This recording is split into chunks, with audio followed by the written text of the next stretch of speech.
Le général Brice Clotaire Oligui Nguema, président gabonais de la transition, a, la semaine écoulée, séjourné à Edou, Oyo, dans la région de la Cuvette, au Congo, où il est allé prendre part aux cérémonies marquant le 15e anniversaire de la mort de l'ancienne première dame gabonaise, Edith Lucie Bongo Ondimba, dont le père est le chef d'État congolais, Denis Sassou Nguesso. En participant aux cérémonies commémoratives, le président gabonais a voulu confirmer toute l'estime et la considération que le peuple gabonais a pour la disparue, dont l'œuvre est unanimement saluée au Gabon. Le sens qu'il faut donner au recueillement du général Brice Clotaire Oligui Nguema qu'accompagnait son épouse Zita sur la tombe d'Edith Lucie Bongo Ondimba à Edou.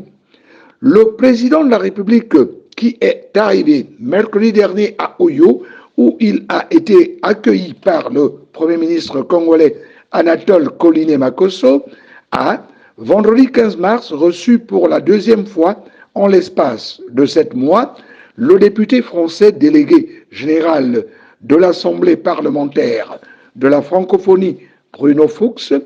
qui s'est réjoui du respect par les autorités gabonaises du chronogramme de la transition. Mardi 12 mars, le tour était à la presse nationale et internationale d'être reçu par le général Brice Clotaire Oligui Nguema, qui l'a invité pour rendre compte du nouveau statut de l'État gabonais dans la compagnie aérienne AfriJet, dans laquelle le Gabon devient l'actionnaire majoritaire avec 56% des actions.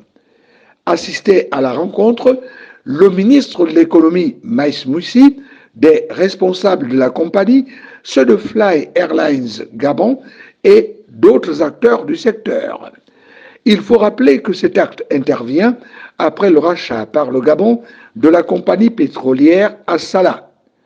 Nous parlions plus haut du ministre de l'économie Maïs Moussi. Ce dernier a échangé avec le président de la transition lundi 11 mars